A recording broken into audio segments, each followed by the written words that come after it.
Hello champions, आपका बहुत बहुत स्वागत है क्यू सर के इस यूट्यूब चैनल में। इस चैनल में हम 9th और हाई स्कूल के कंप्लीट मैथ सिलेबस को करने वाले हैं।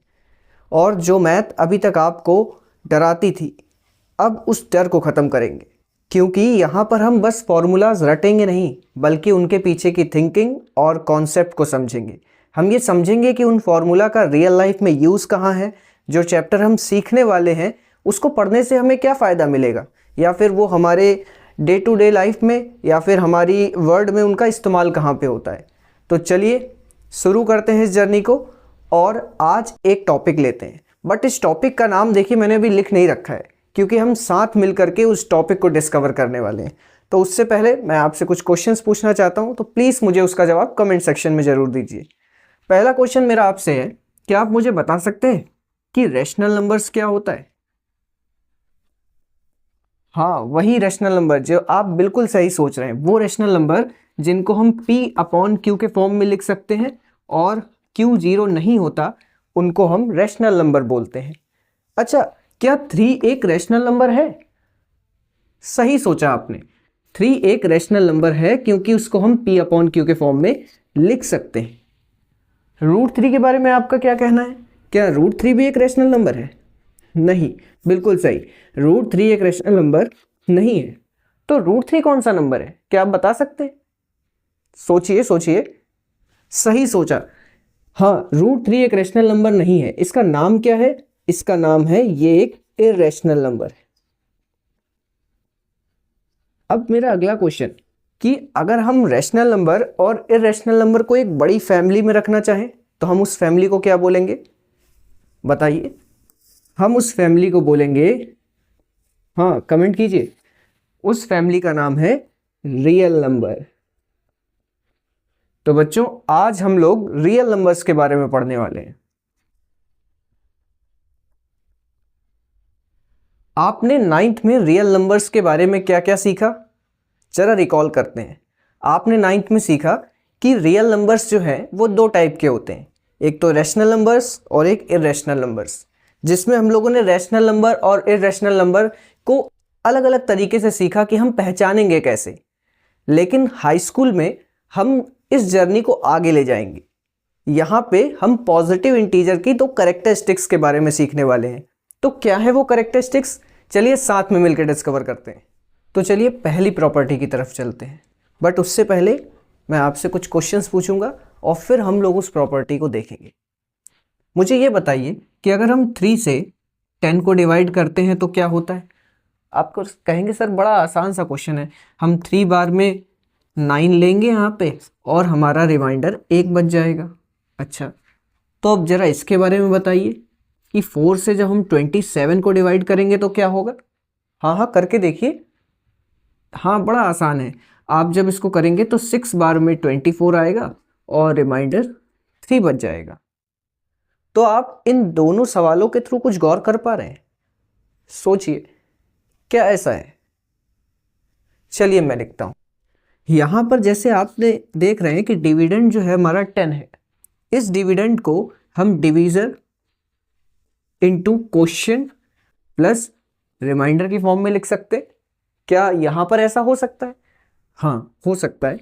लिखते हैं, 27 को हम लिख सकते हैं 4 इंटू 6 प्लस 3 की फॉर्म में।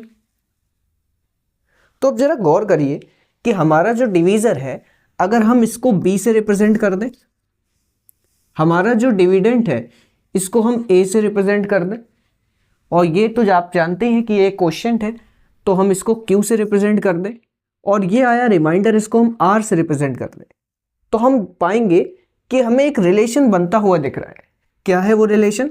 हमें दिख रहा है a is equal to b into Q plus r। क्या ये रिलेशन यहाँ भी बन रहा है? हाँ, आप कहेंगे बिल्कुल से बन रहा है सर। जैसे अगर यहाँ पर डिवीज़र को हमने b लेट किया हुआ है, तो यहाँ पे भी डिवीज़र को हम b लेट कर ले, डिविडेंड को a लेट कर ले, जो क्वोशिएंट है वो तो q ही है, जो रिमाइंडर है वो r ही है, और हम ये चीज़ यहाँ भी रख के देखें तो आप कहेंगे हाँ सर ये तो बिल्कुल बन रहा है, a is equal to b into Q plus r। तो बच्चों, जो हम पहली प्रॉपर्टी आपसे डिस्कस करने वाले थे ना, वो यही प्रॉपर्टी है। और इस प्रॉपर्टी का नाम क्या है? इस प्रॉपर्टी का नाम है यूक्लिड्स डिवीजन लेमा। ये है बच्चों वो प्रॉपर्टी जिसके बारे में हम यहाँ पे डिस्कस करेंगे। लेकिन हमने ये जो बात लिखी है ये अभी पूरी नहीं है, क्योंकि इस प्रॉपर्टी में एक चीज़ और कही जाती है। यहाँ पे बताया जाता है कि r एक जो इंटीजर है उसमें और b में एक रिलेशन है कि r की जो वैल्यू है वो 0 या उससे बड़ी या बराबर हो सकती है और b से हमेशा वो छोटी रहेगी। आप सोच सकते हैं कि ये क्यों बोला गया। चलिए मिलके खोजें, चलिए मिलके डिस्कवर करते हैं। तो बच्चों, हमने साथ में मिलके पहली प्रॉपर्टी को तो डिस्कवर कर लिया, तो चलिए अब उसके मैथमेटिकल स्टेटमेंट को देखते हैं। तो इल्यूसिड डिवीजन लेमा कहती है कि if a and b be any two positive integers, then there exist two unique integers q and r such that a is equal to b into q plus r, where r is greater than equal to 0 but less than b। भले ही इसकी mathematical expression आपको ये जो statement है वो ऐसी दिख रही है, लेकिन अब हमने सिर्फ स्टेटमेंट को याद नहीं किया है बल्कि एग्जाम्पल्स के थ्रू उसको समझा है। लेकिन इससे पहले जब मैंने आपको ये स्टेटमेंट बताई और उसके बाद मैंने ये चीज़ बताई, तो मैंने आपसे पूछा था कि ऐसा होता क्यों है। क्या आपके दिमाग में कोई आइडिया है? चलिए आप वीडियो को अभी पॉज कीजिए और सोचिए कि ऐसा क्यों होता है। तो पक्का है कि अब आप लोगों ने कोशिश करी होगी इसके बारे में, आपने सोचा होगा। चलिए, अगर आप नहीं सोच पाए या अगर आपको कोई प्रॉब्लम हुई तो हम लोग आपस में बात करते हैं, डिस्कस करते हैं। तो देखिए, एक एग्जांपल लेते हैं। हम सबसे पहले 3 से 3 को डिवाइड करके देखते हैं। तो हमें क्या मिलता है कि एक बार में ये 3 पूरा पूरा चला जाता है और रिमाइंडर बचता है 0। एक और क्वेश्चन लेते हैं। 3 से हम 4 को डिवाइड करते हैं, फिर से एक बार में जाता है और रिमाइंडर हमें मिलता है 1। एक और क्वेश्चन, 3 से अगर हम 5 को डिवाइड करें तो क्या होगा? करिए जरा। 1 बार में 3 आएगा और रिमाइंडर कितना बच जाएगा? 2। एक और क्वेश्चन ले लेते हैं कि अगर हम 3 से 6 को डिवाइड करें तो 2 बार में जाएगा और 6 पूरा पूरा कट जाएगा और फिर से रिमाइंडर क्या हो जाएगा? 0 हो जाएगा। तो आप मुझे ये बताइए कि पहले जो अभी हम लोगों ने एग्जाम्पल किए उसमें क्या देखा कि हम जो भी डिवीज़र था उसको b लेट कर रहे थे, रिमाइंडर को हमने r लेट किया हुआ था। तो यहाँ पे ये सारी वैल्यूज़ जो है वो b को रिप्रेजेंट कर रही हैं। ये जो सब हैं ये सब r की वैल्यूज़ हैं। तो आप जरा इन वैल्यूज़ पे गौर कीजिए और इस एक्सप्रेशन पे गौर कीजिए। अब आप क्यों को जान पाए कि हम जब भी r की वैल्यू को देख रहे हैं तो r हमारा 0 हो जा रहा है, 0 से बड़ा भी हो रहा है। देखिए 0 हो गया, 1 हो गया, 2 हो गया, लेकिन ये कभी 3 तक पहुंच नहीं पाया। ये हमेशा 3 से क्या रहा? छोटा ही रहा। अब आप कहेंगे कि सर आपने तो बस एक ही एग्जाम्पल लिया, तो आपको समझ में आ गया कि मैं कैसे एग्जाम्पल ले रहा हूं। तो आप खुद करके देखिए। आप ऐसे ही 4 से डिवाइड करके देखिए, आप 6 से डिवाइड करके देखिए, या जो भी नंबर आपका मन करे आप उससे डिवाइड करके देखिए, और आप देखेंगे कि हर बार आपको कुछ ऐसा ही देखने को मिलेगा कि आपका रिमाइंडर जो भी आ रहा होगा वो b वाले इंटीजर से हमेशा छोटा आ रहा होगा, 0 आ जा रहा होगा, 0 से बड़ा भी आ जा रहा होगा, लेकिन वो कभी b तक नहीं पहुंच पाएगा। तो खुद करके देखिए। चलिए हम लोग आगे बढ़ते हैं। तो बच्चों, हम लोगों ने देखा कि किस तरीके से ये जो कंडीशन है ये हर बार सही होती है। अब मेरा आपसे एक और क्वेश्चन है। जैसा कि हमें इस कंडीशन में दिख रहा है कि कुछ ना कुछ ऐसा हो जरूर जाता है, ऐसे सवाल हम ले सकते हैं, ऐसे एग्जांपल्स हम देख सकते हैं जिसमें हमारा r 0 हो जाता है। चलिए हम एक ऐसी कंडीशन को लेते हैं जिसमें क्यू ज़ीरो होता है और चेक करते हैं क्या वो हमारा इल्यूसिड डिवीजन लेमा के अकॉर्डिंग ये कंडीशन को सेटिस्फाई करेगा। मतलब ऐसा हो सकता है कि क्यू ज़ीरो हो जाए। चलिए एक एग्जांपल लेते हैं। हम 12 से 5 को डिवाइड करके देखते हैं क्या होगा। आप कहेंगे पॉइंट लगेगा, और जैसा कि आपको पता ही है, आप तो सॉल्व करते हुए आए हैं। लेकिन मैं ये कहूँ कि अगर मैं यहाँ पे क्वेश्चन पे 0 ले लूँ तो यहाँ पे कितना आएगा, यहाँ भी 0 ही आएगा, क्योंकि 12 का पहाड़ा अगर हम 0 बार पढ़ेंगे तो 0 ही आता है। नीचे रिमाइंडर कितना बचेगा, रिमाइंडर 5 बचेगा। अब हम इसको, ये जो डिवीज़न लेमा हम लोगों ने पढ़ा है, इसके अकॉर्डिंग रख के देखते हैं। तो हमने क्या माना था कि जो भी डिवीज़र होता है इसको हम बी लेट कर लेते हैं, जो क्वोशिएंट होता है ये हमारा क्यू हो जाता है, जो डिविडेंट होता है उसको हम ए लेट कर लेते हैं, जो रिमाइंडर होता है उसको हम आर। तो अब आप एक बार खुद से लिख के देखिए, लिखिए जरा क्या बना। आपने सही लिखा होगा, आपने लिखा होगा कि 5 is equal to 12 into 0 plus 5। अब आप खुद से पूछिए कि सर ने हमें जो भी पढ़ाया अभी तक, क्या उस कंडीशन के अकॉर्डिंग ये जो एक्सप्रेशन लिखा हुआ है ये सही है। तो चलिए देखते हैं। हमने अभी तक क्या पढ़ा कि इसमें जो r की वैल्यू है वो 0 से बड़ी या बराबर होनी चाहिए और b से छोटी होनी चाहिए। यहाँ पे बताइए r की वैल्यू कितना है, कमेंट कीजिए जरा। यहाँ पे r की वैल्यू है 5 और b की वैल्यू बताइए, b की वैल्यू क्या है, सही बताया आपने, b की वैल्यू है 12। तो अब आप गौर करिए, ये तो इस कंडीशन को सेटिस्फाई कर रहा है। यहाँ पे जो r है वो आया है 5, जो कि 0 से बड़ा या बराबर और 12 से छोटे वाले की कंडीशन को सेटिस्फाई कर रहा है। तो इससे हम क्या समझे कि इल्यूसिड डिवीजन लेमा के थ्रू हम r को भी 0 रख के कंडीशन को दिखा सकते हैं और हम q को 0 रख के भी कंडीशन को दिखा सकते हैं। तो बच्चों हमने समझ लिया है कि इल्यूसिड डिवीजन लेमा क्या होती है। लेकिन जैसा कि मैंने आपको पहले ही बताया था, हम लोग सिर्फ रूल पढ़ेंगे नहीं। आपने देखा कि किस तरीके से हमने रूल को डिस्कवर किया। हम ये सब चीज़ें पहले से ही जानते थे, बस हमने उन चीज़ों को अब मैथमेटिकली तौर पे समझ लिया है। तो चलिए अब एक चीज़ और बताइए, हमने ये जो पूरी राम गाथा पढ़ ली, इसका इस चैप्टर में यूज़ क्या होने वाला है। तो बच्चों चलिए जानते हैं। यूक्लिड डिवीजन लेमा के थ्रू यूक्लिड ने अपना एक एल्गोरिदम दिया जिसको नाम दिया गया यूक्लिड डिवीजन एल्गोरिदम। यही वो एल्गोरिदम है जो हमारे सिलेबस में, और इसी की मदद से हम अपने सिलेबस के में HCF निकालना सीखेंगे। नॉर्मली हम लोग क्या करते हैं, डिवीज़न जो एल्गोरिदम है और जो डिवीज़न की लेमा है उसको एक साथ एक ही बोल देते हैं, बट ऐसा है नहीं। ये जो एल्गोरिदम है, एल्गोरिदम का मतलब है कि हम इस तरीके से HCF को निकालते हैं और उस एल्गोरिदम में उस इल्यूसिड डिवीजन लेमा का यूज़ किया जाता है, जो अभी हम लोगों ने सीखा।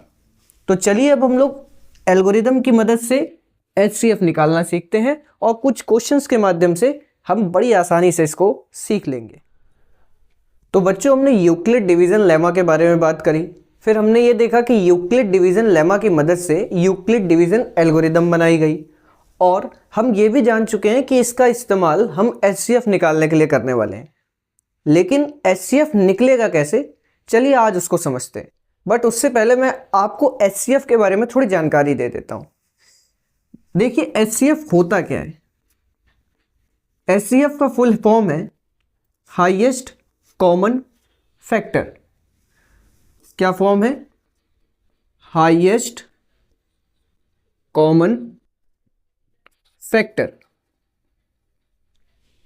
अब ये जानना क्यों जरूरी है, ये जानना इसलिए जरूरी है, चलिए छोटे छोटे एग्जाम्पल से समझते हैं और फिर आते हैं जिससे हमें क्वेश्चंस को और बेटर तरीके से समझने में मदद मिलेगी। एक नंबर लेते हैं 12। अब मुझे बताइए कि 12 किस किस नंबर से डिवाइड हो सकता है। तो आप कहेंगे सर ये 1 से डिवाइड हो सकता है, ये 2 से डिवाइड हो सकता है, ये 3 से डिवाइड हो सकता है, ये 4 से डिवाइड हो सकता है, और ये 6 से, और इसके बाद ये 12 से खुद से भी डिवाइड हो जाएगा। दूसरा एक नंबर लेते हैं। तो चलिए जरा 18 के बारे में बताइए कि 18 किससे किससे डिवाइड हो सकता है। तो आप कहेंगे सर कि ये 1 से, ये 2 से, 3 से, 6 से, 9 से और 18 से, इनसे डिवाइड हो जाएगा। तो आप HCF के फुल फॉर्म को देखिए, ये कह रहा है हाईएस्ट कॉमन फैक्टर के बारे में बात कर रहा है।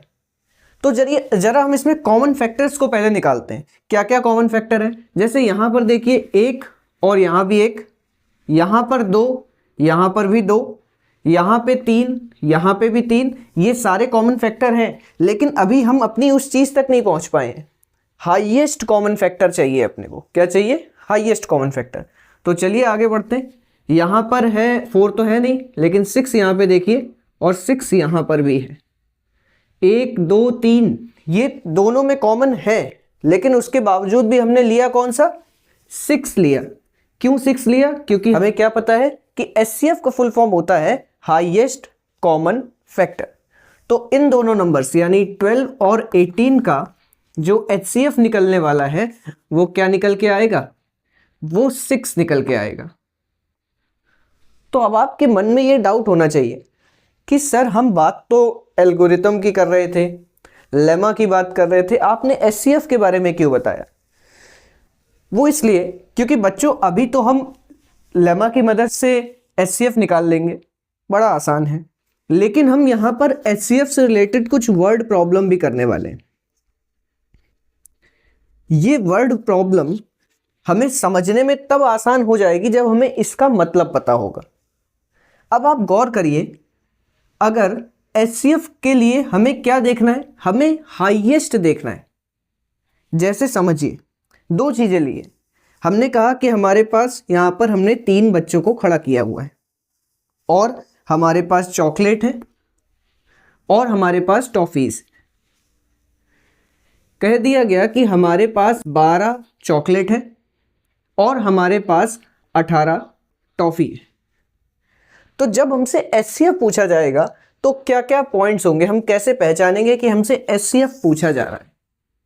तो क्वेश्चंस में ये बात छिपी होगी। सबसे पहला कहेगा कि हम किस तरीके से बच्चों में चॉकलेट और टॉफ़ी को डिवाइड करें कि सबको इक्वल अमाउंट में चीज़ें मिल जाए।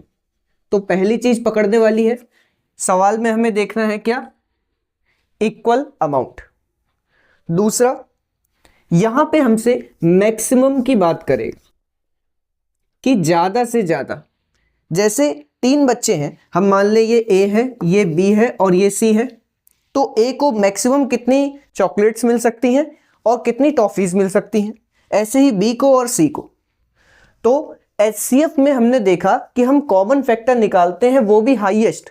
तो एक बार हमने इन दोनों का अगर कॉमन फैक्टर निकाल लिया जो कि हाईएस्ट है, तो हम बड़ी आसानी से बता सकते हैं कि A को मैक्सिमम कितनी चॉकलेट मिलेंगी और कितनी टॉफ़ी मिलेंगी, ऐसे ही B और C को, और इक्वल अमाउंट में भी चीज़ें आराम से बांट सकते हैं। तो बच्चों अब आपको HCF के बारे में पता चल गया होगा।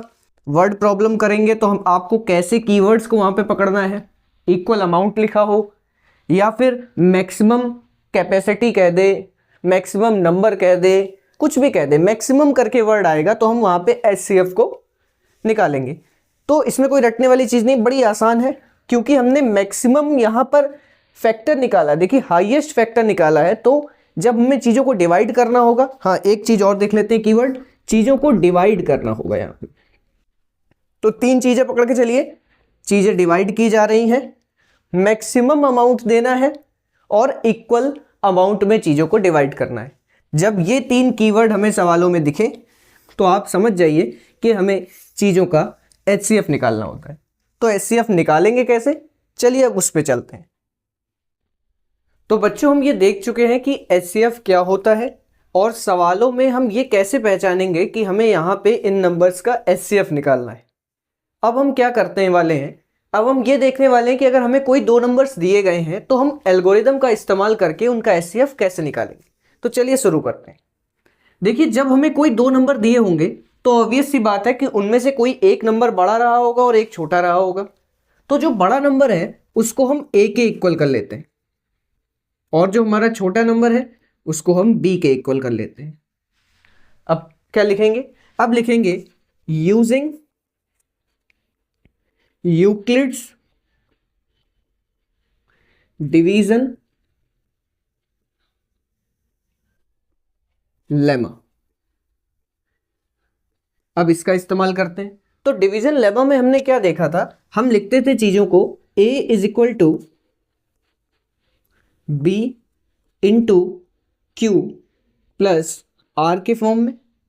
अब आप देखेंगे कि b की वैल्यू यहाँ पे 42 है, तो b की जगह हम क्या रख देते हैं? b की जगह हम 42 रख देते हैं। अब यहाँ पे q और r निकालना है, तो चलिए साथ में मिलकर निकालते हैं। इसके लिए क्या करेंगे?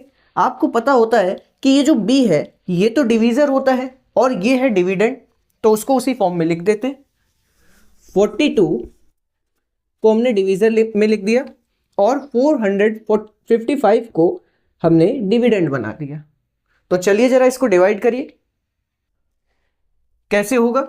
42 से हमने 1 बार में किया तो यहाँ पे 42 आ गया। हम देखेंगे यहाँ पे रिमाइंडर कितना बचा? 3 बचा। इस 5 को हमने यहाँ नोट डाउन कर लिया। तो अब आपको पता है कि भाई ये इसको क्या बोलते हैं? बताइए बताइए, हाँ कमेंट कीजिए। इसको बोलते हैं Q और इसको क्या बोलते हैं? सही सोचा आपने, इसको बोलते हैं R। तो अब जरा वैल्यू यहाँ पे पुट कर दे, तो हमारा आ जाएगा 455 is equal to 42 into Q की वैल्यू है 1 प्लस आर की वैल्यू है 35। तो इस तरीके से हमने यूक्लिड डिवीजन लेमा का इस्तेमाल करके अपना पहला स्टेप कंप्लीट कर लिया है। अब क्या करें? क्योंकि हमें तब तक यूक्लिड डिवीजन लेमा का इस्तेमाल करते रहना है जब तक कि हमारा रिमाइंडर बिल्कुल जीरो ना हो जाए। जब हमारा रिमाइंडर जीरो हो जाएगा तभी यहां पर पूरा सवाल खत्म हो जाएगा। इस कंडीशन में अब हमें क्या करना है? हमें फिर से ए और बी लेट करने पड़ेंगे। तो हम किसको ए बी लेट करें? तो यहां पर भी देखिए आपको ये दो चीजें दिख रही, एक ये 42 दिख रहा है, एक ये 35 दिख रहा है। फिर से वही चीज करिए, जब आपको दो नंबर्स दिए गए हो तो एक बड़ा नंबर होगा एक छोटा नंबर होगा। तो जो बड़ा नंबर होगा उसको आप ए लेट कर लीजिए और छोटे नंबर को क्या लेट करेंगे बताइए? हाँ, बी लेट कर लेंगे और फिर से वही करेंगे। हमें क्या पता है? हम लिख सकते हैं 42 is equal to B into, अब यहां पे जरा Q और R की वैल्यू निकाल लेते हैं। कैसे निकालेंगे आपको पता है? करिए जरा, खुद से करिए, वीडियो पॉज करिए और खुद से करिए और Q और R की जरा वैल्यू निकालिए। निकाल लिया आप लोगों ने? चलिए अब हम भी देखते हैं। 35 से हम 42 को डिवाइड करेंगे। जब डिवाइड करेंगे तो 1 बार में जाएगा, 35 आएगा और नीचे कितना बचेगा? रिमाइंडर बचेगा 7। चलिए वैल्यू पुट कर देते हैं। तो Q की जगह हमारा 1 आ गया प्लस R की जगह कितना आ गया? 7 आ गया। क्या अभी सवाल पूरा हो गया? याद करिए मैंने क्या बोला था? मैंने बोला था कि ये जो एल्गोरिदम है ये तब तक हम इसमें इल्यूसिड डिवीजन लेमा का इस्तेमाल करते जाएंगे और स्टेप फॉर्म करते जाएंगे जब तक हमारा लास्ट में रिमाइंडर जीरो ना हो जाए। तो अभी तो जीरो नहीं हुआ है, चलिए फिर से करते हैं। अब बताइए कौन ए होगा और कौन बी होगा? जरा कमेंट में लिखिए। बिल्कुल सही लिखा आप लोगों ने। जो बड़ा नंबर होगा इसको हम ए लेट कर लेंगे और इस नंबर को हम क्या लेट कर लेंगे? बी। तो लेट करते हैं भाई। ए इज इक्वल टू हमारा 35 हो गया और बी इज इक्वल टू कितना हो गया? 7 हो गया। फिर से वही 35 इज इक्वल टू बी मतलब 7। अब इसमें अगर हम ये स्टेप को स्किप भी कर दें, क्योंकि हमें पता है अगर हम 7 का टेबल पढ़ते हैं तो 5 बार में 35 आ जाता है, तो हम सीधे Q की वैल्यू 5 लिख दें और R बराबर हम क्या लिख सकते हैं? 0। तो आप बताइए क्या हमने HCF निकाल लिया? तो याद करिए मैंने क्या बोला था? मैंने बोला था जब हम सवाल को सॉल्व करते करते ऐसे स्टेप पे पहुंच जाए जिस स्टेप पे आकर के हमारा जो रिमाइंडर है वो 0 हो जाए तो हमें HCF मिल जाता है। लेकिन मैंने अभी आपको ये नहीं बताया कि HCF लिखा कहाँ होता है। तो देखिए रिमाइंडर 0 मिल चुका है, जो ये B की वैल्यू होती है यही HCF होती है। तो चलिए हमें अपना आंसर मिल चुका है। यहां पर हम लिखेंगे the HCF of 455 and 42 is equal to 7। तो देखा आपने कितना आसान था। तो एक बार जल्दी से फिर समझ लेते हैं। जब हमें दो नंबर का एचसीएफ निकालना है तो हमें एक नंबर बड़ा और एक नंबर छोटा दिया गया होगा। बड़े नंबर को हम ए लेट कर लेंगे और छोटे वाले को बी लेट कर लेंगे। इसके बाद हम यूक्लिड्स डिवीजन लेमा का इस्तेमाल करेंगे और जो हमने कंडीशन पढ़ी थी उस हिसाब से इसको रखेंगे। हमने पढ़ा था a is equal to B Q plus R. हमने वैल्यूज पुट कराई। हमने a की जगह 455 रखा, b की जगह 42 रखा और q और r की वैल्यू साइड में निकाल ली, रख दी। Step number 1 complete. लेकिन हमें पता है कि जो एल्गोरिदम है उसमें हमें तब तक नहीं रुकना है जब तक हमारा रिमाइंडर 0 ना हो जाए। तो हम फिर से करेंगे। जो बड़ी वैल्यू होगी उसको a लेट कर लिया, छोटी वैल्यू हमारा b बन गई। इसका कोई काम है नहीं यहाँ पर, इसको हम स्किप करते जाते हैं। ये जो दो वैल्यूज हैं इनको ही हम आगे लेते हैं। फिर से हमने उस पैटर्न में रखा, अभी भी रिमाइंडर 0 नहीं हुआ। फिर से आगे बढ़े, इसको a लेट किया, इसको b लेट किया, फिर से नेक्स्ट स्टेप किया तो देखा हमें रिमाइंडर 0 मिल गया। और जहाँ हमारा रिमाइंडर 0 हो गया तो वहीं पर ये जो b की वैल्यू है ये इन दोनों नंबर का एचसीएफ हो जाती है। तो समझ में आया बच्चों? अब अगला सवाल आप लोगों के लिए, चलिए करके दिखाइए। मुझे ये बताइए, अगर हम दो नंबर ले लें, एक नंबर हम ले लें 65 और एक ले लें 117, क्या आप इसका एचसीएफ निकाल के मुझे बता सकते हैं? वीडियो पॉज करिए और खुद करके देखिए। तो बच्चों किया आपने सॉल्व इसको? क्या आंसर आया नीचे कमेंट में लिखिए जरा। तो जिन बच्चों को अभी भी दिक्कत हो रही है, चलिए एक बार और समझते हैं। मैंने क्या बताया कि जब हमें दो नंबर्स का एचसीएफ निकालना होता है तो हम ये देखते हैं कि कौन सा नंबर बड़ा है और कौन सा छोटा। जो नंबर बड़ा होता है उसको हम ए से रिप्रेजेंट कर लेते हैं और जो नंबर छोटा होता है उसको हम बी से लिख देते हैं। फिर क्या करेंगे? नेक्स्ट स्टेप में हम लिखते हैं यूजिंग यूक्लिड्स डिवीजन लेमा। क्या पढ़ा था इसमें कि a is equal to B Q plus R. चलिए उसमें रखते हैं। तो a की वैल्यू है 117, b की वैल्यू है 65, q पता नहीं, r पता नहीं, तो साइड में निकालेंगे। हमने 65 को रखा डिवीजर की जगह, क्योंकि हमें पता है जो b है वो डिवीजर होता है, a जो है वो डिविडेंड होता है। तो एक डिविडेंड की जगह हमने रख दिया 117 को, तो 117 आ गया। 65 से जरा इसको डिवाइड कीजिए तो 1 बार में 65 आएगा, माइनस करेंगे तो 7 में 5 गया तो कितना बचा? 2 बचा। 11 में 6 गया तो कितना बचा? 5 बचा। तो Q और R की वैल्यू आ गई। पुट करिए जरा। Q की वैल्यू है 1, R की वैल्यू है 52। क्या हमारा सवाल पूरा हो गया? अभी नहीं, क्योंकि जो रिमाइंडर है वो अभी 0 नहीं हुआ है, लेकिन हमारा स्टेप 1 कंप्लीट हो गया। फिर से क्या बताया था कि इस वाली वैल्यू को तो हम छोड़ देते हैं, इससे हमारा कोई लेना देना नहीं। जब ये जो दो नंबर बचे इसमें चेक करिए कि इसमें कौन सा बड़ा है। तो आप कहेंगे सर 65 बड़ा है, तो 65 को हम ए लेट कर लेंगे और जो छोटी वैल्यू है यानी 52 वो बी बन जाएगा। फिर से हम यूक्लिड डिवीजन लेमा का इस्तेमाल करेंगे और इनको पुट करेंगे तो हमारा क्या बनेगा? 65 is equal to 52 into Q plus R. चलिए फिर से वो करते हैं स्टेप और देखते हैं कि क्यू और आर की क्या वैल्यू आने वाली है। 52 से हमने डिवाइड किया 65 को, 1 बार में गया, 52 आया, 3 बचा और यहाँ पे कितना बचा? 1। क्यू और आर की वैल्यू आ गई। रखिए, क्यू की वैल्यू 1 है और आर की वैल्यू कितनी है? 13 है। क्या सवाल पूरा हो गया? हाँ सही कहा आपने, अभी नहीं हुआ। क्यों नहीं? क्योंकि अभी भी रिमाइंडर 0 नहीं हुआ है। तो चलिए अगले स्टेप की तरफ बढ़ते हैं। क्या 65 को लेना है? नहीं लेना। 52 और 13 दो नंबर बचे। कमेंट में लिखिए जरा कौन ए और कौन बी सही लिख रहे हैं आप लोग। ए बड़ा नंबर यानी 52 और बी छोटा नंबर यानी 13। फिर से हम ये डिवीजन लेमा लगाते हैं तो यहाँ पे हमारा आ जाएगा 52 इज इक्वल टू 13 इंटू। अब हम जानते हैं कि 13 के टेबल में जो 52 होता है वो पूरा पूरा 4 बार में आ जाता है। तो 52 लिया और R 0 हो गया, वैल्यू पुट करी, 4 आ गया प्लस R की जगह क्या आ गया? 0। अब जाकर के हमारा जो सवाल है वो कंप्लीट हो गया थर्ड स्टेप में जाके। क्यों हुआ? क्योंकि एल्गोरिदम के हिसाब से जब R की वैल्यू यानी रिमाइंडर 0 आने लगेगा तो हमें दोनों नंबर्स का HCF मिल गया होगा। अब क्या मुझे बता सकते हैं कि इसमें HCF कहाँ लिखा हुआ है? कमेंट कीजिए जरा। हाँ, बिल्कुल सही सोच रहे हैं आप लोग।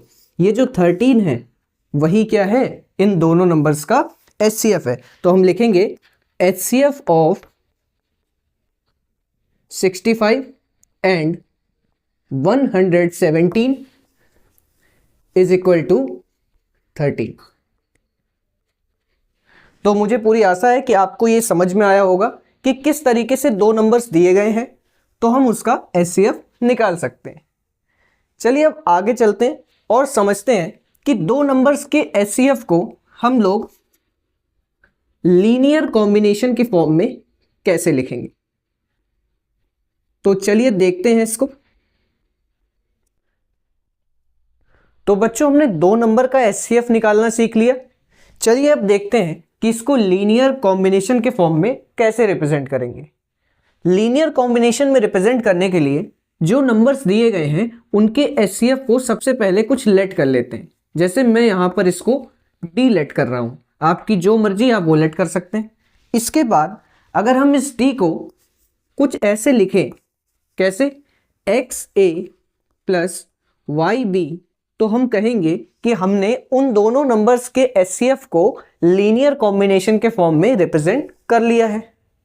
अब आपका क्वेश्चन आना चाहिए, सर हमने A के बारे में पता है क्या होता है, B के बारे में भी हम देख चुके हैं डिवीजन लेमा में, D पता ही चल गया कि HCF है, तो ये X और Y क्या है? तो बच्चों ये कुछ नहीं, ये भी दो इंटीजर्स हैं। तो अब आपका ये क्वेश्चन आना चाहिए, क्या सर हम केवल इसी तरीके से रिप्रेजेंट कर सकते हैं? तो नहीं बच्चों, ये कोई यूनिक तरीका नहीं है। इसके अलावा हम इसी सेम रिप्रेजेंटेशन को कुछ और तरीके से भी रिप्रेजेंट कर सकते हैं। तो चलिए देखते हैं क्या। मुझे ये बताइए, अगर हमें यहाँ पर XA प्लस वाई भी दिया गया है और इसमें मैं अपनी तरफ से प्लस का A भी ऐड कर दूं, माइनस A भी सब्सट्रैक्ट कर दूं, तो बताइए इस पूरे रिप्रेजेंटेशन जो कि हमारा पहले जो था उस पर कोई असर पड़ा? तो आप कहेंगे नहीं सर, क्योंकि जितना हमने ऐड किया उतना ही सब्सट्रैक्ट कर दिया। लेकिन हमें यहाँ पे कुछ दिखने लगा।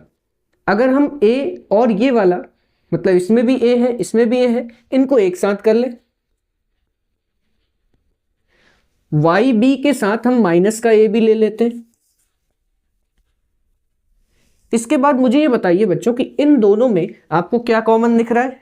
तो आप कहेंगे सर इन दोनों में तो हमें A कॉमन दिख रहा है, तो हम इसको क्या लिख सकते हैं? X प्लस B लिख सकते हैं, लिख दिया। ऐसे ही अब बताइए इनमें क्या कॉमन दिख रहा है? तो आप कहेंगे सर इन दोनों में तो B कॉमन दिख रहा है, तो चलिए बच्चों इनमें से B कॉमन ले लेते हैं। तो क्या बचेगा? Y minus B।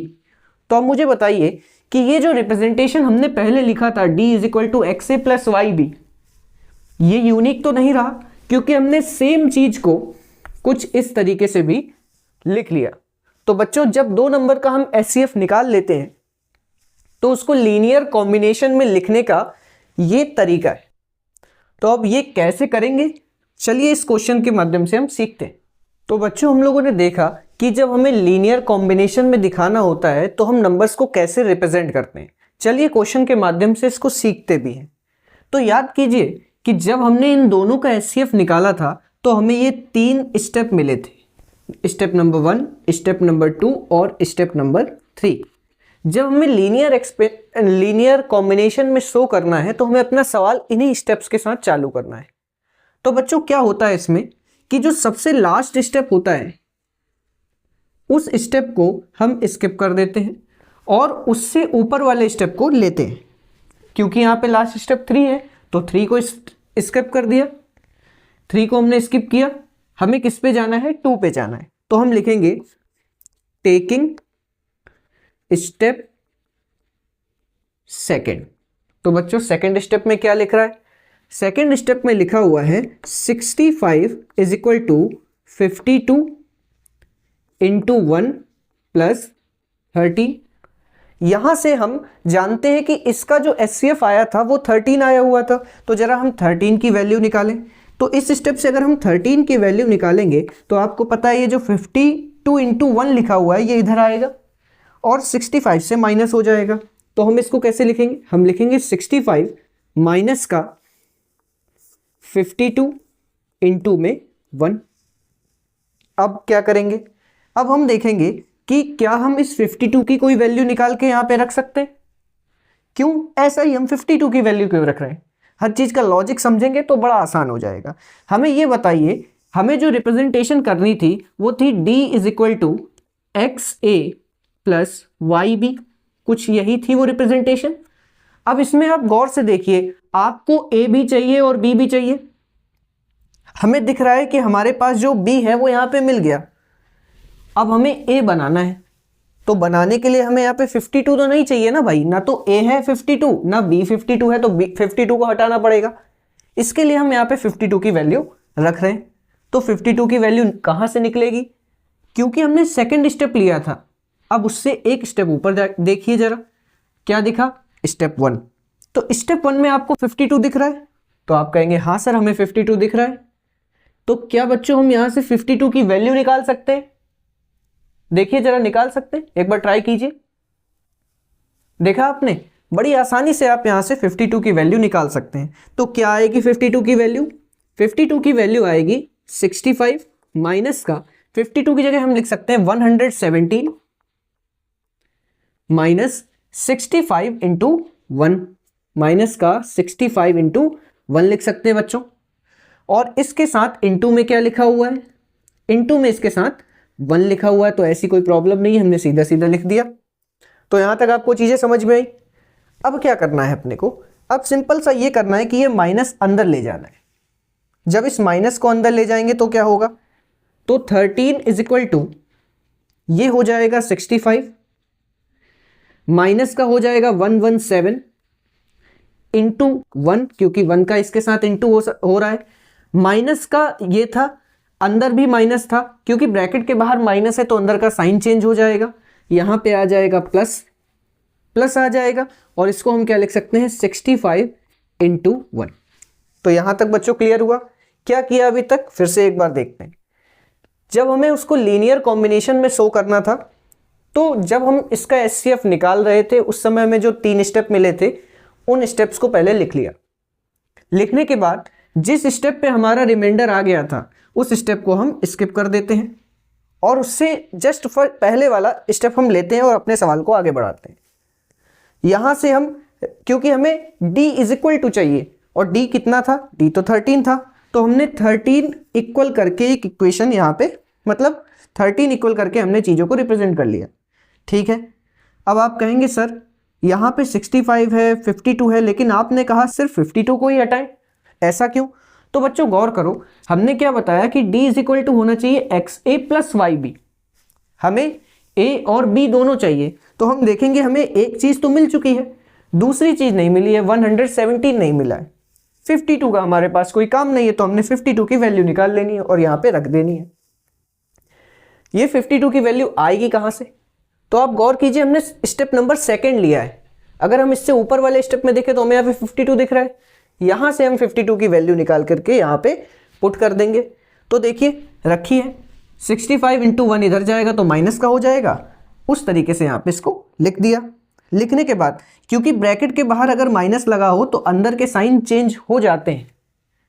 क्यों हो जाते हैं, इस पे एक शॉर्ट वीडियो बनाएंगे और समझाएंगे कि ऐसा होता क्यों है, लेकिन अभी अपने टॉपिक पे वापस आते हैं। तो ब्रैकेट के बाहर माइनस लगा हुआ था तो अंदर के साइन चेंज हो गए, जो यहाँ प्लस का था वो माइनस का हो गया, जो माइनस का था वो प्लस का हो गया। अब देखिए आगे चलते हैं, तो 13 इज इक्वल टू, हमने देखा 13 इज इक्वल टू क्या बन गया, 65 आपको इधर भी दिख रहा है, 65 आपको इधर भी दिख रहा है। अगर इन दोनों से हम 65 कॉमन कर लें, पहले तो साथ में लिख लेते हैं, 65 प्लस का 65 इंटू 1 लिख लिया, माइनस का 117 इंटू में क्या लिख दिया 1 लिख दिया। कोई दिक्कत यहाँ पे, आगे देखते हैं। अब इन दोनों से अगर हम 65 कॉमन ले लें तो अंदर क्या बचेगा, अंदर बचेगा, इधर बचेगा 1 और इधर भी बचेगा 1। यहाँ पे हम क्या करें, प्लस लगाएं और हम इसको लिख दें 117 इंटू -1। क्या हम ऐसा लिख सकते हैं, आप कहेंगे बिल्कुल सर, क्योंकि जब हम -1 से 117 का मल्टीप्लाई कराएंगे तो आगे माइनस लग जाएगा। ठीक है, आगे देखिए, तो यहाँ पे हमारा क्या हुआ, यहाँ पे इस तरीके से हुआ कि 65 हो गया, इनटू में 1 और 1 जोड़ के कितना हो गया, 2 हो गया, प्लस लगाया 117, इनटू में कितना हो गया, -1 हो गया।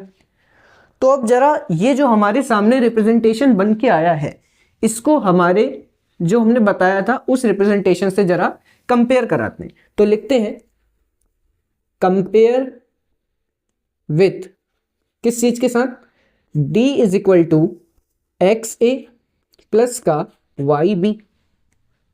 तो आप बहुत आसानी से देख सकते हैं और समझ सकते हैं कि d की जगह 13 लिखा हुआ है जो कि आ भी रहा था, a की जगह और b की जगह ये आपस में इंटरचेंज है, जो बड़ी वैल्यू थी उसको a मान लिया, छोटी वैल्यू को हमने क्या मान लिया, b मान लिया। तो यहां से x और y की वैल्यू आ जाएगी।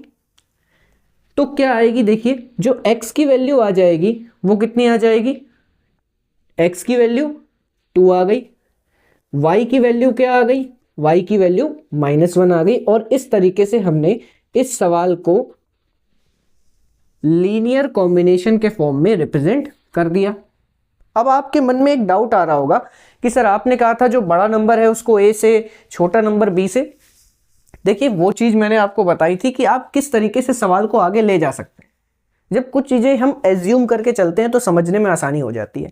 यहाँ पे हमें कुछ नहीं करना है, यहाँ पे हमें सिंपल बस कंपेयर करा देना है। a की जगह हमें 65 लेकर के x की वैल्यू लिख देनी है, b की जगह हमें 117 लेकर के हमें y की वैल्यू लिख देनी है। तो इस तरीके से हम दो नंबर्स का जो भी HCF आया है उसको लीनियर कॉम्बिनेशन के फॉर्म में लिखते हैं। अब ध्यान कीजिए, मैंने आपको बताया था कि ये जो रिप्रेजेंटेशन हम यहाँ पे देख रहे हैं, क्या ये रिप्रेजेंटेशन यूनिक है? क्या कहना है आपका? जो भी है उसको कमेंट में लिख के बताइए जरा। आप सोच रहे होंगे कि सर ने तो बताया था कि ये चीज तो यूनिक नहीं है, नहीं है ना यूनिक। तो अपने मन से एक बार ट्राई कीजिए। मैंने आपको क्या बताया था करने का तरीका इसमें, कि आप एक बार ए बी को जोड़िए और एक बार ए बी को घटा दीजिए और फिर देखिए कि क्या आ रहा है। तो चलिए, मुझे उम्मीद है कि आपको ये चीज़ समझ में आई होगी। नेक्स्ट वीडियो में हम और भी क्वेश्चंस को सॉल्व करेंगे, और अब वो क्वेश्चंस हम बोर्ड पे नहीं, उसको नोटबुक पे सॉल्व करेंगे। तो चलिए मिलते हैं नेक्स्ट वीडियो में। अगर वीडियो अच्छा लगा हो तो प्लीज़ इस वीडियो को लाइक कीजिए, अपने और फ्रेंड्स के साथ शेयर कीजिए, और क्यों सर के साथ इस जर्नी में जुड़ जाइए। तो चलिए बच्चों, थैंक यू।